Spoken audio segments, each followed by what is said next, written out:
Well, good evening, everybody, and I'm delighted to introduce my good friend, Dr. Alice Bunn, OBE, as your speaker this evening, and she's going to talk about the new space race. And she did express over dinner this evening some reticence about what I was going to say, and I was tempted to say things that might be mildly outrageous, but my wife has told me no, you're not allowed to do that. Yeah. Alice actually was born in Scotland, in Aberdeen, but she grew up in Shrewsbury, and she went from school. She went to Leeds University to do metallurgy, and then from there to Cambridge to do a PhD in aluminium grain formation. And she's a chartered engineer, and she's a fellow of both the Institution of Mechanical Engineers and the Royal Aero Society. So that her background is very much in engineering and technology. Most of her career has been spent in the space industry in various guises. And before joining the IMechE, which was about 5 years ago now, she worked for the UK Space Agency and was international director of that agency, which is an interesting role given that there are somewhere between 25 and 30 countries, I think, in the European Space Agency. So that job is as much about politics as it is about technology. We worked very closely actually in the Institution of Mechanical Engineers. We dealt with some quite sensitive issues. She did the tact and diplomacy. I did the sort of rough edge stuff. And we were, a real combination. People complimented us on how well we worked together in that way.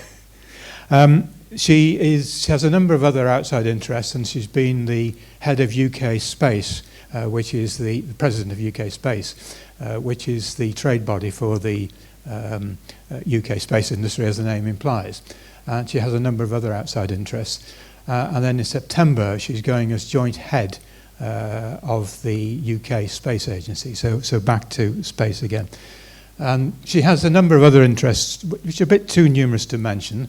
But she does have a family of 4 to look after, and daughter Lily is here today. She's obviously the sensible member of the family because she's doing mechanical engineering at Sheffield University. One of her other interests is in swimming. She's the president, or whatever the title is, chair of a drowning prevention charity called Swim Taker. And I find this slightly surprising. She and 5 others are going to be swimming the Channel in a relay in September, which just proves that common sense doesn't always prevail. I was asked if they were one short at one stage, and I was asked would I be interested, and I had to say that unfortunately that particular week I was extremely busy with very urgent business. As I was the week before and the week after. So anyway, over to you, Alice, to talk about the new space race. Thank you.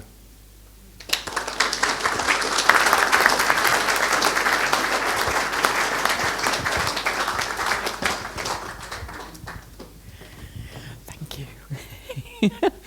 Thank you, Peter. I'm not joking when I said I was slightly apprehensive about some of the stories that Peter might dredge up in that introduction. But you were very well behaved. Thank you, Peter. Delighted to be here this evening. Thank you for that very thorough introduction. I don't really need to say very much more about me. So I'm going to kick straight into my talk. And I'm really pleased to talk to you this evening about what I have coined the new space race. I'll talk a little bit later on about what that really means to me, but before we get there, I think we need to bust a few myths and get the flipper working. There we go. So space is inspiring, right? It's a statement of fact. You see it all the time, and all the time when I tell people I work in the space sector, you can see it's exciting. In fact, my husband can't bear it. He's an accountant. And guess who people want to speak to most at the parties? Yes, not the accountant. So space is inspiring, and very often it conjures up those images, doesn't it? Those really iconic images like, this incredible image of our planet Earth taken from the moon, the rockets, the astronauts, all of that jazz. Just quite recently, we saw the Artemis 2 mission, didn't we? Take astronauts back round the moon. And I get it. I really do. It is exciting. However, spoiler alert, I'm not going to talk about rockets or astronauts for the remainder of this talk, because I think they get way too much airtime, and I think actually what's going on in our space missions is far more interesting. Because sure enough, what we really do in space doesn't really get the headlines. There's a few snapshots here about the size of the space sector just in the UK. So I think latest count, where is it? Yeah, nearly 19 billion income in the total in the space industry annually. I think the more interesting figure is not on that chart, so I'm just going to talk about it instead. But the more interesting figure is how much space capability and space technology underpins our wider economy, and that figure is more like 370 billion. Most people find that hard to conceive of. I think for most people, they think that space technology is something that is not very much woven into their everyday lives. Well, let me absolutely correct that myth, because space technology is absolutely our hidden infrastructure. It's designated as part of critical national infrastructure. It is the way in which we receive our weather forecasts. It is the way in which we can even understand what's going on with climate change, let alone measure and monitor it. So over 50% of the essential climate variables that we need to understand climate change can only be measured from space. And that really is because you have that very unique vantage point from satellites orbiting the Earth that gives you that globally consistent, calibrated, validated data sets. Banking. Every one of our financial transactions is time-stamped with a precise timing signal from space. Communications, logistics, I could go on, I often do go on and on and on about how important space technology is to our everyday lives, because it really is part of that hidden infrastructure. And there's countless examples actually, and just to give one of my favorites, about 10 years ago, I was very, very delighted to have finally got a program off the ground working with developing countries. And let me tell you, that was a very tricky thing to do from a political standpoint, because space carries this reputation of being a sort of prestige, at worst vanity kind of project, isn't it? It's countries racing to the moon. It's countries trying to prove themselves to each other. It doesn't carry an image of being very valuable to everyday life. So being able to get a program off the ground that was working with developing countries was quite difficult. But that program released some fantastic examples. So one of my favorites was a project working with a whole bunch of countries actually in Southeast Asia, so Laos, Cambodia, Vietnam, where year on year these countries suffer from the outbreak of mosquito-borne diseases. And it can be very difficult for the countries to respond in a timely way. What we found was that using the observations from space, of taking a very, very wide angle view of the water levels across wide regions, you could start to predict when you might get mosquito populations, outbreaks of mosquitoes. From that, you can then predict when you're going to get the outbreak of mosquito-borne disease, and from that, you can then work all the way backwards and make sure that you've got your mobile health units in place in a timely way to deal with the outbreak of disease. And using that technology from space, they realised that they were getting an additional 6-month lead-in time to get those mobile health units in place. So some really, really practical, powerful, tangible benefits from using space technology. Now, so far so good, except as well as realizing all these fantastic advantages and benefits from using space technology, we are also in peril of getting towards a very congested, contested operating environment. So, image on the left was Earth in 1972. You just have one or two, just a handful of satellites. On the right, I mean, every time I put this slide or research this slide, that figure changes. For the longest time, it was around about 8,000 satellites. When I say for the longest time, I mean until about last year.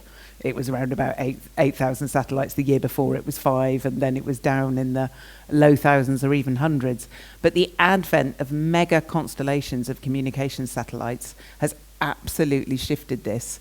And week on week, I mean, we're seeing launches weekly at the moment, if not more frequently. And the big shift has come from those communication satellites. So you can imagine, years ago when we talked about communication satellites, we largely talked about geostationary satellites. So that's sitting 36,000 kilometers away from the Earth. You need 3, and if you've got 3, you've got global coverage. That's all good. However, 36,000 kilometers away is quite a long way. So you get latency in the signal. So very, very useful for broadcast applications, less good for the way our society communicates today. Less good for how we need those signals, particularly for defense applications, happening in a much quicker time frame, and even through to applications like gaming. You know, people are looking for instant response. So what did the industry do? We thought about it again. And thought about it, instead of having 3 satellites very far away, we can have these constellation of satellites in low Earth orbit, which is hundreds of kilometers away, not thousands of kilometers away, typically around 800 kilometers for those communication satellites, where you can get, with hundreds of satellites, global coverage and very low latency. But we are, if we're not careful, sleepwalking towards a little bit of a problem. There's a number of representations here where you can just see quite how rapidly this situation has changed. In case you can't read the legend, the pale blue is commercial, so this is when you see the takeoff of the realization that we can use these satellites in different ways. Around about year 2000, the US opened up the GPS signal. So before then, we weren't actually, it feels strange to say it, but we weren't actually wandering around with map applications on our phones. You simply couldn't access that sort of thing. Now it's so commonplace, we almost can't imagine lives without it. Defence is in the dark blue. That stayed pretty steady. Obviously, during the Cold War period, there were many more defence missions. Civil missions, it remains a very, very powerful vantage point for scientific research. And the perhaps somewhat unfairly amateur is in red. I do think that's a bit harsh. Another way of looking at the same types of numbers is looking at, instead of the type of mission, the weight of mission. And this is very interesting again, because this red area now is not amateur, it's where the mass is less than 10 kilograms. And you're seeing this absolute proliferation of much smaller satellites operating in constellations. And yet still a number of those heavier satellites too. So there is a problem. Oh gosh, yeah, 8,000 active satellites, right? You've just caught me out, because in the previous slide there was 11,700. So I hadn't gone through and updated all the stats systematically. The situation is changing really quickly. In recent years, it was just a few actors, but now there's over 100 countries around the world that have space programs. It used to be just the big government programs. Now, increasingly, it's commercial actors. And yes, of those, not least, SpaceX accounts for a very high proportion of the activity. That's what they're doing is almost a whole new talk all in itself. But I'll stick to the new space race. So there is a very different situation up there in orbit. And I firmly believe that we will have to do something about it, and we will have to rethink the way that we're operating space missions. And we're going to have to rethink and think about how technology can help us do that. And there are a number of really, really hopeful new innovations happening in space at the moment. I think one of the most powerful ones, and this is a really key strength in the UK, is debris removal. So in the past, we didn't have reusable rockets. Every time a rocket went up, it would launch those big fairings, those very iconic sort of nose cones that you see on front of the rockets, and they would just be either falling back down into the atmosphere and landing in the ocean, or sent off to drift in space forever. The same with the second stage of the rockets, the first stage of the rockets. increasingly this stuff is just floating around. That is a problem because they are very, very large pieces of debris. And the analogy is quite helpful here to think about the roads. I mean, if you imagine you're driving along, I don't know, the M25, if you broke down in the fast lane, a number of things would happen. You would probably get a breakdown recovery vehicle quite quickly, and you would be moved off the road to the safety of the hard shoulder.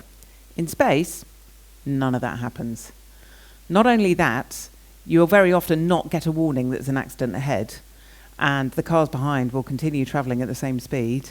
What you get is then a exponential build-up of collision, of debris creation, to the extent that at limit, the whole of the operating environment becomes completely unusable. It's something called the Kessler effect, and it is just a chain reaction, if you like, of collisions and creation of debris. So now with the capability to actually remove some of those bigger objects from the orbiting environment, we do have a good chance of being able to keep using that orbiting environment for longer. Like I say, it's a particular strength in the UK. We have a launch planned. It may be at the end of this year. I think, in honesty, it's more likely to be next year. But we're very proud in the UK that we were the first country to license a mission where the specific objective was all around debris removal. That didn't happen anywhere else in the world.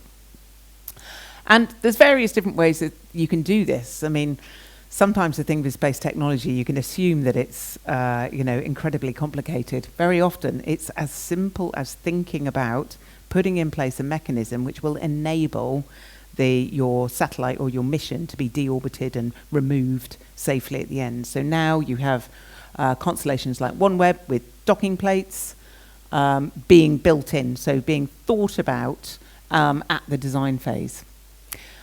Another really interesting concept when you stop and think about it is the fact that until now, and it still happens today, missions are launched into space with one fuel tank. And you fly your mission, and when the fuel runs out, you ditch it. Again, it's a bit like going to a car showroom, buying a brand new vehicle, filling up the tank, driving it until the tank runs dry, and then ditching it by the side of the road. Like, intuitively, this doesn't make sense. And this illustrates it very well for the types of refill that we do in other vehicles versus the refill that we do for satellites. So again, there's a company, their model, to continue that car analogy, is a bit like having a petrol station in space. So you would have one body which is carrying all the fuel. It's now a lot cheaper to get that fuel up into space. So going back, thinking about those big communication satellites, the big communication satellite operators think that for every kilo of fuel, they can generate around $1 million worth of revenue. And nowadays, we're around about $1,000 rather, to send a kilo of fuel into space. So we haven't quite got all the hoses connected yet, but just on the face of it, it looks like there should be a business model there. It looks like that should wash its face for those big satellite operators. So broadly, you will have some kind of petrol station, some kind of fuel station in space, and then you will have tugs that are able to service multiple different missions. And again, if you actually look at the technology, it's pretty simple. It just needs thinking about up front. You just need to design in up front that mechanism where you could safely refuel a mission in space. I mean, it does sound quite a stretch, but then I suppose if you think about it, we refuel aircraft mid-air, and I think for many, until recently, that would have felt like a thing of science fiction. But no, it is science fact, and I think the same thing will happen with our satellite missions. And the other thing that we need to think about is, again, better visibility. If you think about the type of missions, if you take your mind back to the graph where I showed you the defence missions and the civil missions, for the longest time, we could be relatively relaxed about the flight operations because there was a lot of space in space. That's no longer the case. Those orbits are getting really congested. But it is still true that it's often very difficult or Very difficult. It's not very difficult, actually, but it's often, there is very little incentive for satellite operators to share data on where their missions are flying, particularly if those missions have a defence purpose. So this then makes that whole operating environment very, very difficult. So historically, all of the information about, what's where and who's going where in space was pretty much held in defence. In fact, it was all pretty much held in the US. That's changing because people are realising that that's just not tenable anymore. We have to have a better picture and we have to have a better understanding of what's going on up there. Very often that happens through ground-based telescopes. So we have a number of different establishments in the UK. We even have one of the US big radar antennas up in Yorkshire in the Fylingdales system. And increasingly, countries are finding a way to pool data and share a better impression of the operating environment. But back to those collisions, sometimes you're generating tiny, tiny fragments of debris, so it's really difficult to see. This is where, again, another UK company has come up with a really clever idea of having hosted sensors on board. So what that's doing, I think might be an animation here. Here we are. So if you imagine that's your satellite flying through and you've got sensors here that are measuring your precise orbit. So if you are that satellite operator, that is an exquisite level of information on the orbit that you care about most, which is the one that you're flying through. It is, of course, really helpful more broadly to build up a bigger picture for everyone to understand of where the most debris is in space. And that's where their business model, I think, is quite clever, because they've got different ways of handling that data. So some can be open access and some can be more closed access. And I remember talking to these guys about this issue. So if you consider, typically, you've got debris in low Earth orbit flying at 8 kilometers a second. I mean, even the tiniest flecks of paint can cause the most incredible damage traveling at that speed. And I said to these guys, guys, it must be really difficult, though, in trying to explain the scale of the problem, explaining the challenge, to people, because you can't recreate those conditions on land. And they said, well, funnily enough, actually, you almost can. With a light gas gun, you can get speeds of 3 to 5 kilometers a second. And you see them walking around. So this tiny, is there a pointer there? There, yeah. This is probably about 1 to 2 millimeters in size. Just tiny little bit of plastic pellet that creates this huge hole when it's fired at this thick sheet of metal. They're still doing it. They're still wandering around with these samples. I saw them this week at Farnborough Air Show. It's incredible. And what they're also doing, which I think is really clever, they're also now, as well as having these hosted onboard sensors, they're also managing to put smaller sensors which can just feel the waves and detect when anything has interfered with the satellite. And they're talking about that as a really valuable tool to be able to demonstrate to the operators and to insurers that they're operating in a safe orbit environment. They liken it to having a black box fitted in your vehicle. If you've got that black box fitted in your vehicle that is demonstrating that you are driving in a safe and careful way, then you can expect your insurance premiums to reduce. They argue the same thing should be true in space. If you can have that small sensor on your satellite demonstrating that it's not in a risky orbit, they should get lower insurance premiums. And I mean, that's one of those interesting ways in which I think we can incentivize safer operations and better operations to make sure that, in fact, everyone benefits from a clearer operating environment. And I think I've talked about that, but this is really, again, just underlining this point around there's a number of different challenges with getting a safe operating environment. There's the technology, yes. There's the finance, yes. But there is also this issue around all of our missions are inherently dual use. So all will inherently have civil and defence applications. And it sort of doesn't matter what you're talking about. Your satellite that you're doing exquisite environmental science with is also the same satellite that is able to see the movement of troops in the Ukraine. Your satellite that is able to detect early wildfire outbreak in California when we've had some of this incredible hot weather is also the same technology that is able to tell you precisely where a missile has been launched from. So it does get very tricky. A lot of space very quickly comes down to diplomacy and international negotiations. But I do feel really confident that responsible action is starting. This was a photo a couple of years ago with the King when he was launching something called Astra Carta. So Magna Carta, Astra Carta. It's all related to the Sustainable Markets Initiative, and he has personally shown a great interest in making sure that our space operations are conducted in the most ethical and sustainable way.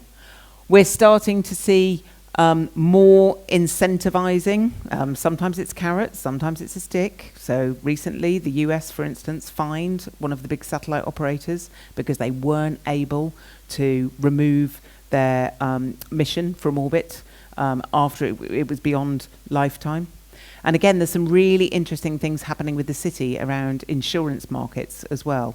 So, I mean, it often comes down to money, doesn't it? But at the end of the day, all those satellite missions, particularly coming from the private sector, need finance.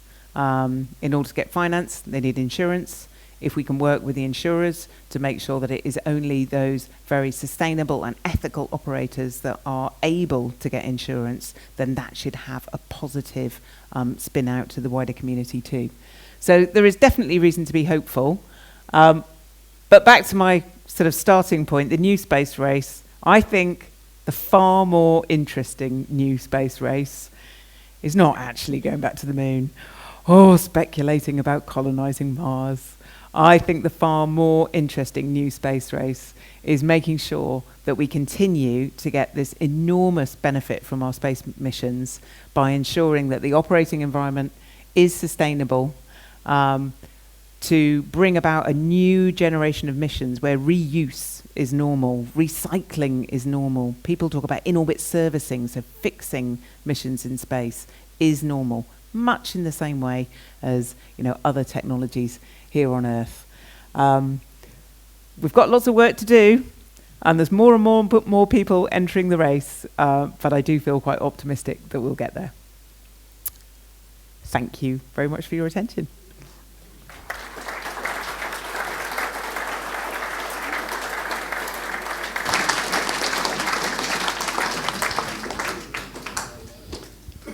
Alice, thank you very much for opening our eyes to some new aspects of life in space. I'm sure there are going to be lots and lots of questions, so we'll start with one over here.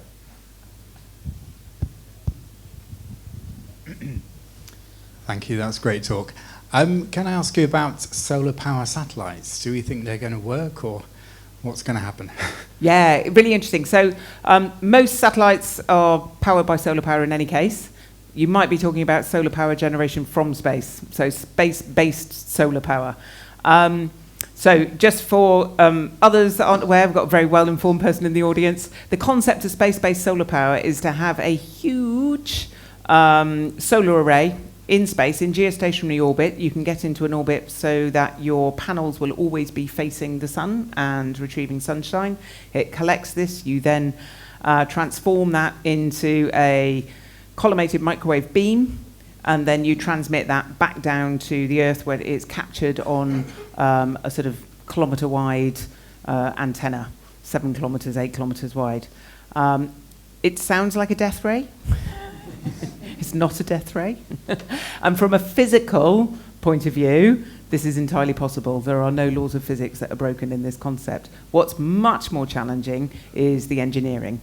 So being able to, so when I talk about a huge solar array, we're talking about sort of 3 to 5 kilometres wide. What would necessarily have to happen is you would have to get the materials up there and it would have to be assembled in space. So a lot of this comes down to, yes, the engineering in order to be able to build such a structure, but also the cost of getting the materials there. We are seeing the cost coming down with reusable rocket technology. I think it is, in principle, possible. I think we will see other milestones along the way. I think what we will see before the generation of space-based solar power in space, we will see in-space manufacturing. So today, we use the zero-gravity environment a lot for research, because it's actually an absolutely perfect research environment, because you have zero gravity, you've got very cold conditions, and you've got a near-perfect vacuum. So for lots of material science experiments, that's really where you want to be. We are now on the cusp of turning that into real manufacturing opportunity. So far, there is a business that operates from the International Space Station that makes ultra low loss fiber optic cable, where the properties are so exquisite, it actually makes sense to send the material to the International Space Station, bring it back down again, and you can still make a profit. We're just on that point with wider materials. Really interesting for things like the semiconductor industry, where you can get near perfect crystal production, but also for the pharmaceutical industry. There's some really, again, from the UK actually, some really exciting innovations there, where we are seeing drugs produced in a zero-gravity environment that would be impossible to manufacture on Earth. So I think there'll be stepping stones along the way. I don't think we'll go straight to space-based solar power, but I think there'll be other innovations that will, from which we will learn things like how to build bigger structures in space.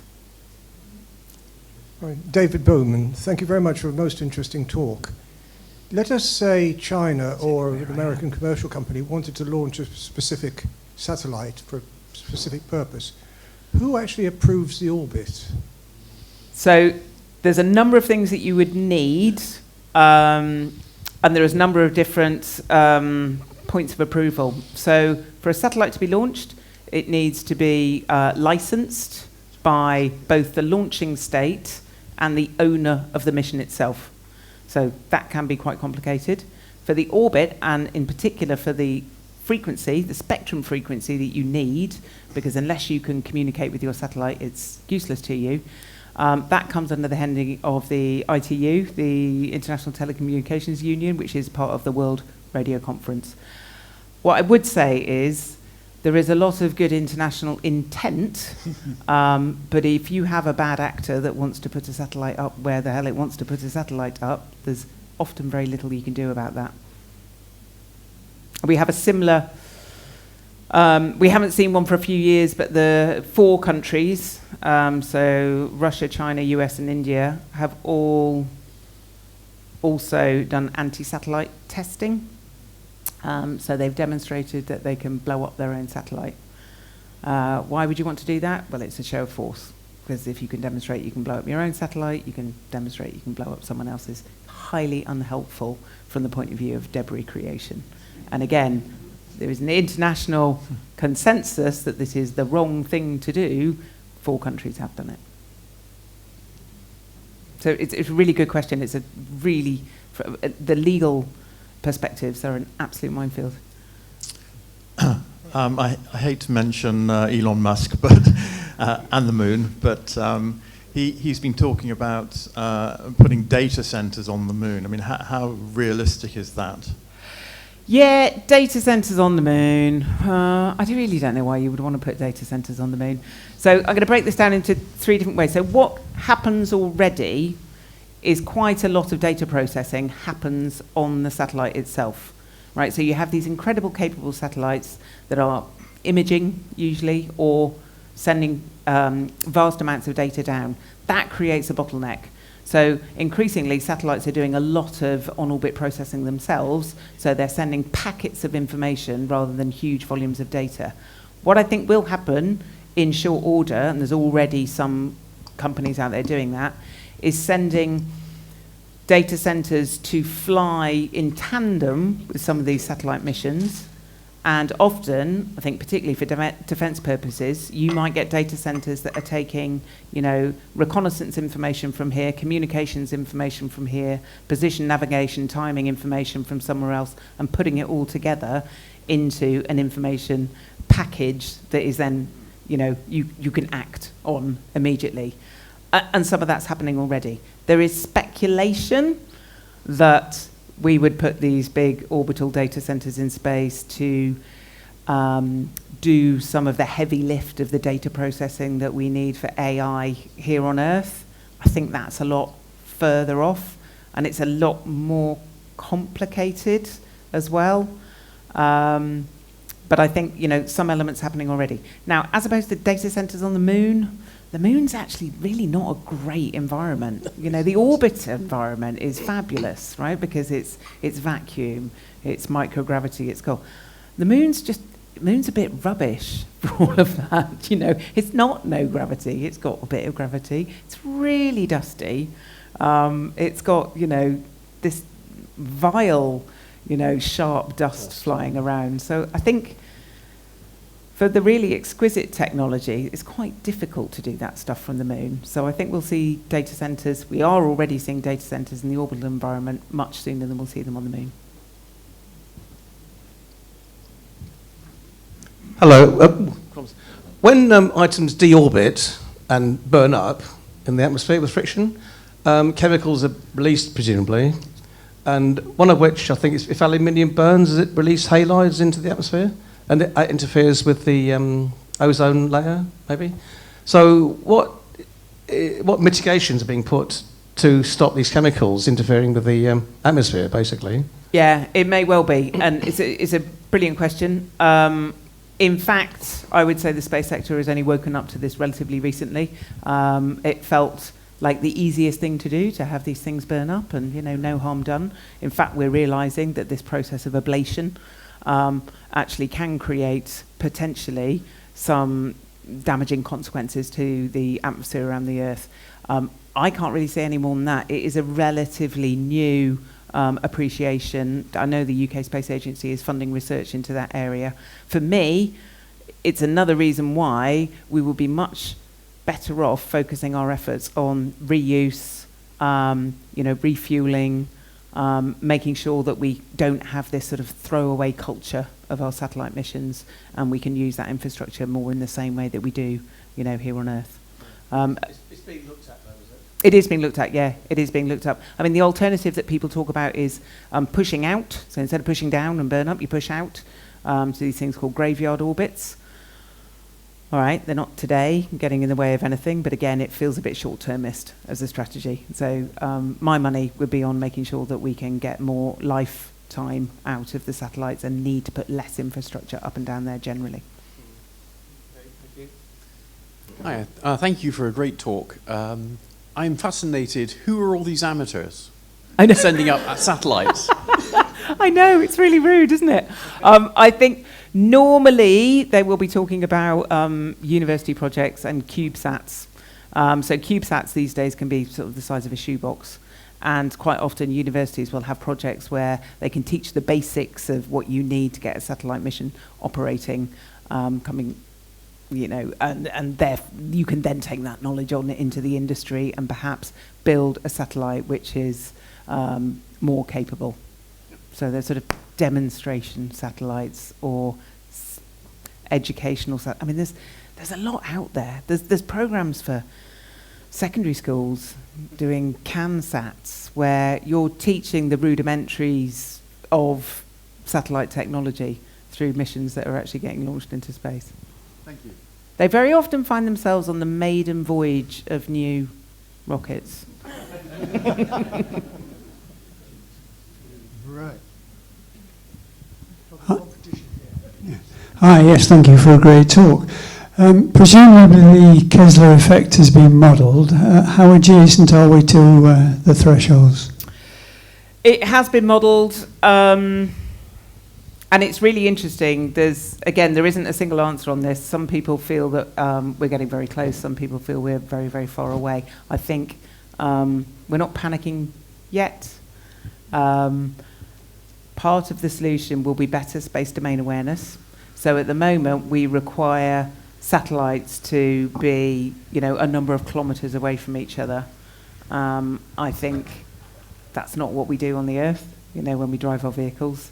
So better space domain awareness, will mean that we can more safely operate satellites more closely together. So the optimist's view is it's still very far off because we're worrying too much about collisions because we have to have these huge safety zones between missions, and we'll get better space domain awareness, and that will help.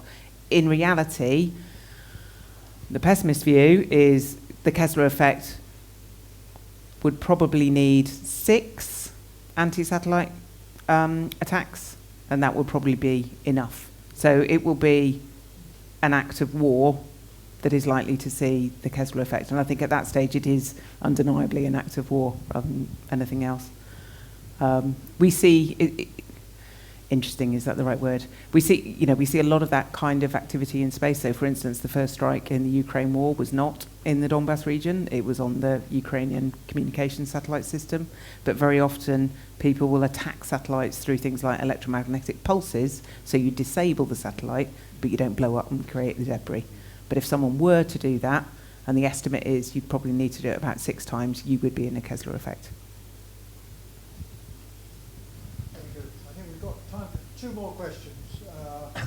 You Let's have one over that side and one over here. You already touched on the question I was going to ask. You were using the word defence largely in your statistical presentation, but what you really meant was offence, I think, largely, and we need to get real about this and maybe even start channeling H.G. Wells again. What is the threat? End of question.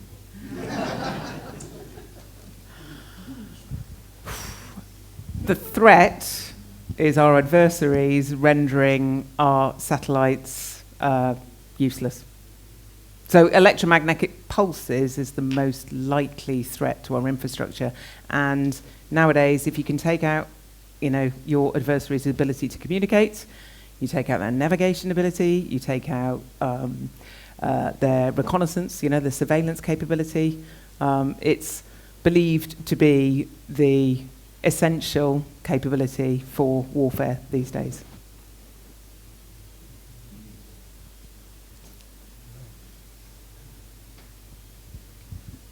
Right. One last question here, and then I think the rest will leave for a general discussion around the coffee table. Hello, yeah, Mike Byrne, thank you very much for a great talk. I just wonder where we are with launch facilities from Scotland now. I presume Scotland offers some special orbital advantage, but I just wonder, well, because there's been some failures to get launching going there, hasn't there? What's your view now on whether we will get launch facilities in Scotland? Yeah, I think it'll happen pretty soon, to be honest. Where we've fallen down, so there's 2 things that you need for a launch, right? You need a rocket and you need a spaceport. And if you want to have a rocket, you need to have really, really deep pockets. And unfortunately, Orbex, as our leading national capability, fell over for a variety of reasons towards the beginning of the year. But we do still have a spaceport. There's very, very strong engagement with Germany at the moment. So there was I can't remember what it was, the Trinity House Agreement, where there's a closening of relations between the UK and Germany more generally, and I would bet that it would be a German rocket that would be launched from Scotland. The massive advantage of Scotland is geography.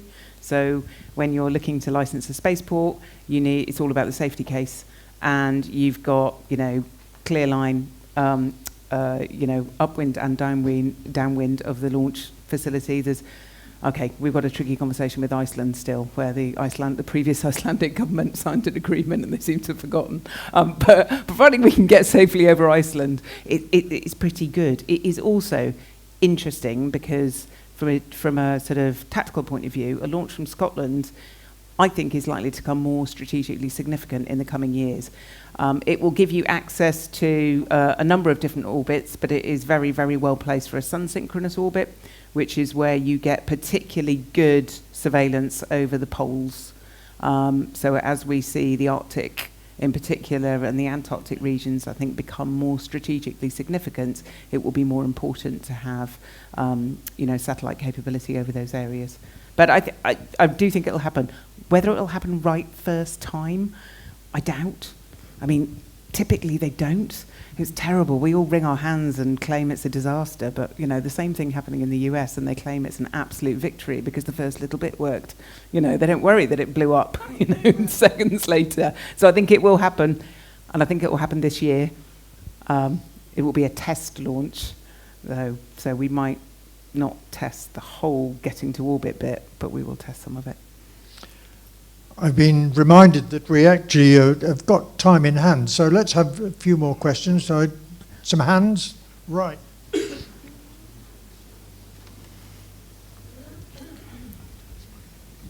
I'd like to use your analogy of the motor car. Right? You've talked about satellites being repaired in space. My mechanics tend not to work on my car while I'm barreling down the M1. Will we be seeing a whole new breed of mechanics in spacesuits? I think it's much more likely to happen autonomously than by astronauts. I mean, in a way, it happens already, right? When you see those images of astronauts doing spacewalks on the International Space Station, we often say astronauts, they've got to be many things, but, not least, they've got to be a really good, decent plumber, electrician, mechanic, etc., because they are fixing things. And as they are fixing things, they are traveling at 8 kilometers a second. It's relative, right? So I think we will see more of that, but we will see more autonomous operations. I mean, at this point, we don't know what the model will be. If you talk to people like Orbit Fab, they're very clear that you need to have a sort of a central service station and then tugs operating to and from that. So whether it attaches to a central station and you carry out your repairs there and then move on, lots of different models are being discussed. I mean, other things that are quite interesting, I was quite impressed with the Australians recently, where they had a plan to send a rover to the moon, but they included a parts kit. So basically they said, look, we're going to do our mission. After that, help yourself. This is all the things that's on the mission. So, all different models are possible. Thank you for this evening.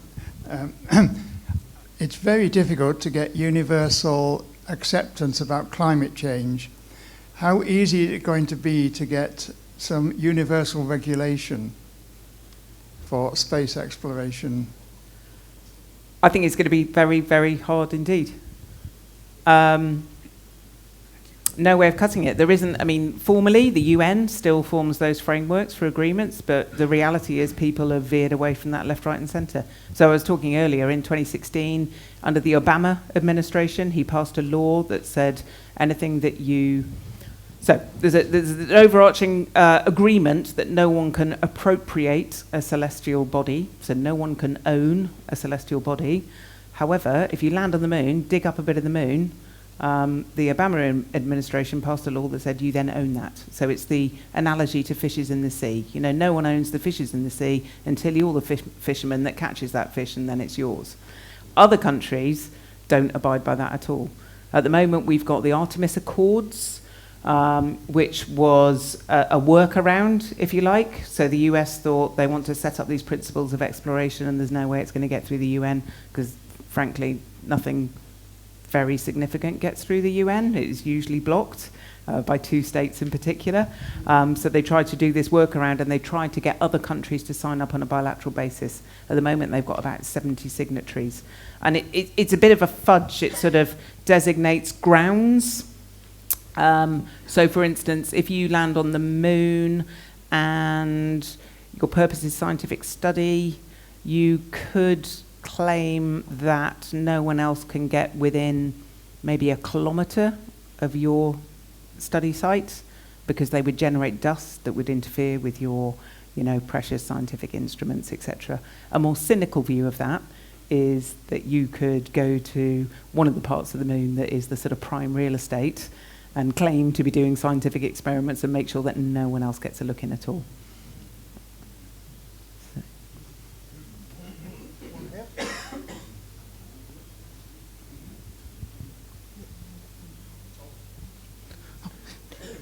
You talked about space being able to look at the weather systems on Earth. Will there be any role in space to tackle global warming?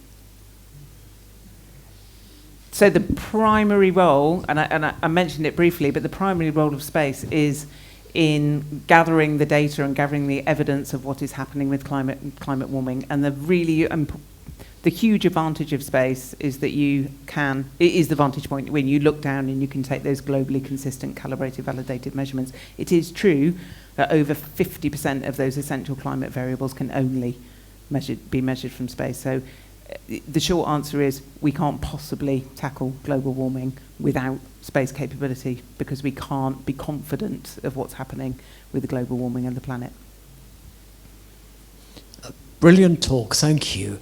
You mentioned electromagnetic pulse, but what about the natural type? Emissions from the sun, in both electromagnetic and particles. Do you worry about a modern-day Carrington event? Yes, I do, very much so. It's a very good point. We talked about threats, we didn't talk about hazards, and space weather is one of the biggest hazards that satellite missions face. We're working on a better predictive capability. Again, particularly in the UK, we lead through the European Space Agency a mission called Vigil. You have these so-called Lagrangian points, which sit at a point of zero gravity relative to the Earth and the Sun. And essentially, for a decent prediction, you need satellites on two of them, because you need one to look at direction, you need one to look at speed. So we lead one of those, and the US leads the other. But we absolutely need to improve our space weather forecasting capability. I mean, in all humility, the UK has been excellent at this. We've had 10 years of operational space weather forecasts coming out of the Met Office through the MOSWOC, Met Office Space Weather Operational Centre, and we've got a lot of academic expertise in the UK as well. But we both need to understand better when we're likely to have something like that. I think we're due. So we do need to be careful, and then we do need to understand how we can defend ourselves from such attacks. So having an appropriate warning time where we can shut down systems, maybe ground aeroplanes if we need to, take measures to protect the grid as well on Earth. So there's a lot going on in there. For the longest time, it was the only thing in the UK that made the national level risk register was a space weather incident. Now there's space weather and there's a collision in space. Good. I think I'm going to draw this to a close now. We've had lots and lots of questions, which I think, Alice, you should take that as a compliment, because you've stimulated a huge amount of interest in our audience here tonight. And I hope it's demonstrated to you that Romsey is pretty switched on place. We've got a lot of people who know or thought they knew quite a lot about space. Well, we've learned a huge amount more tonight. Probably some things that we'd heard of but didn't know much about. Things that we thought might be important, but now we know that they are very important. As you know, my background is oceanography, and I see many parallels between the challenges that we face in looking after the oceans and the challenges that you face in trying to actually learn about space, use orbital devices to learn about the Earth, and also to clean up. You know, we hear a lot about plastic pollution in the oceans. Well, there's lots of pollution and potential for huge amounts of pollution, which will be very damaging in space. And it's very good to hear that the UK is at the forefront in many of these perhaps unsung areas, but areas that are absolutely vital to perpetuating mankind's ability to use space productively and to the benefit of everyone. So let me thank you for giving up your time. As Peter's introduction showed, Alice has a lot of responsible jobs and is going to get an even more responsible job very soon. And I expect we're going to see her not just on the stage here, but in the media, talking about the UK's role in space. And this is really important. So, Alice, thank you very much for giving up your time. We don't allow you to go away empty-handed. If you can give me that bag.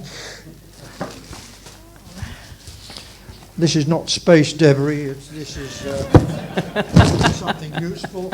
And as it says, thank you very much indeed. Thank you very much for having me. So,